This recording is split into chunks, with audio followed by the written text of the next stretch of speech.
வணக்கம். இன்றைய மாவட்ட செய்திகள். சென்னை நகர் மற்றும் புறநகர் பகுதிகளில் இன்று காலை முதல் கடுமையான பனிமூட்டம் நிலவுகிறது. சென்னை ஏர்போர்ட்டில் விமான சேவைகள் பாதிக்கப்பட்டுள்ளது. ஓடுபாதை பகுதிகளில் பனிப்பொழிவு அதிகமாக இருந்ததால் பார்வைத்திறன் குறைந்தது. இதனால் மும்பை, பெங்களூர், கோலாலம்பூர் டு சென்னை வந்த 4 விமானங்கள் தரையிறங்க முடியவில்லை.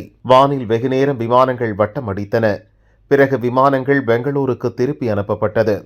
வேறு சில விமானங்கள் ஹைதராபாத் ஏர்போர்ட்டிற்கு அனுப்பப்பட்டது. மேலும் சென்னை ஏர்போர்ட்டில் இருந்து புறப்படும் விமானங்களும் தாமதமாக கிளம்பும் என அறிவிக்கப்பட்டது. இதனால் பயணிகள் கடும் அவதிக்குள்ளாகி வருகின்றனர்.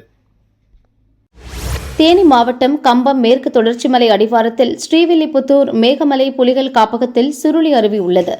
பலரது ஃபேவரட் டூரிஸ்ட் ஸ்பாட். அங்கு அரிசிப்பாறை, ஈத்தக்காடு, தூவானம் அணை நீர்பிடிப்பு பகுதிகளில் மழைப்பொழிவு இல்லை. இதனால் நீர்பிடிப்பு பகுதிகளில் கடும் வறட்சி காணப்படுகிறது. அதன் எதிரொலியாக அருவியில் நீர்வரத்து முற்றிலும் குறைந்துள்ளது. அருவியில் உற்சாக குளியல் போடும் ஆர்வத்துடன் வந்த டூரிஸ்டுகள் அப்செட் ஆகி ஏமாற்றத்துடன் திரும்பி சென்றனர். மானாமதுரை பட்டத்தரசி ராம்நகர் பகுதியில் 150 ஆண்டு பழமை வாய்ந்த நாகநாதர் கோயில் உள்ளது. கோயில் புனரமைப்பு பணிகள் நிறைவடைந்து பிப்ரவரி 5ஆம் தேதி யாக பூஜைகளுடன் கும்பாபிஷேக யாகசாலை துவங்கியது. 4 கால யாகசாலை பூஜை மகா பூர்ணாகுதியுடன் நிறைவடைந்தது. மேளதாளம் இசைக்க கடம் புறப்பாடானது. சிவாச்சாரியார்கள் வேதமந்திரம் முழங்க கோபுர கலசத்திற்கு புனித நீர் ஊற்றி கும்பாபிஷேகம் செய்தனர். அதைத் தொடர்ந்து நாகநாத சுவாமிக்கு சிறப்பு மகா அபிஷேக அலங்கார தீபாராதனை காட்டப்பட்டது. அன்னதானம் வழங்கப்பட்டது. திரளான பக்தர்கள் கும்பாபிஷேகத்தை தரிசித்து மனமுருகினர்.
கும்பாபிஷேகத்தை நடந்தோடு மிக சிறப்பாக 4 கால யாக நீதியை அமைத்து நடத்திய எங்கள் சர்வதாரணம் சிவாச்சாரியா தேவி தேவகுரு சிவாச்சாரியா அவர்கள் சிவகங்கை சமஸ்தானம் தேவஸ்தானம் அருள்மிகு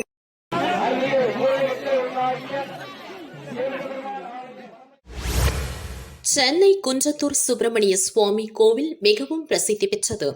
அதே பகுதியில் கோவிலுக்கு சொந்தமான 3.6 ஏக்கர் நிலம் உள்ளது. முறையான பராமரிப்பின்றி கோவில் நிலத்தில் புதர் மண்டி கிடந்தது.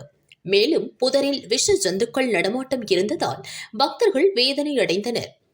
இந்நிலையில் கோவில் நிலத்தில் பசுமை பூங்கா அமைக்க இயற்கை தாயகம் என்ற தனியார் அறக்கட்டளை முன்வந்துள்ளது.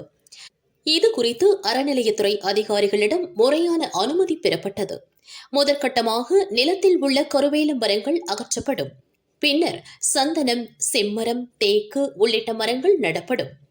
அது மட்டுமில்லாமல் மா, பலா, கொய்யா போன்ற பழ வகைகள் கோவிலுக்கு பயன்படுத்தப்படும் மலர் செடிகள் வளர்க்கப்படும்.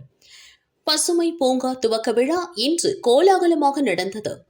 கோவில் செயலர் கனிகா, கோவில் அறங்காவலர் டிரஸ்டி குழுவினர், அறக்கட்டளை ஆர்வலர்கள் மற்றும் திரளான பக்தர்கள் விழாவில் கலந்து கொண்டனர்.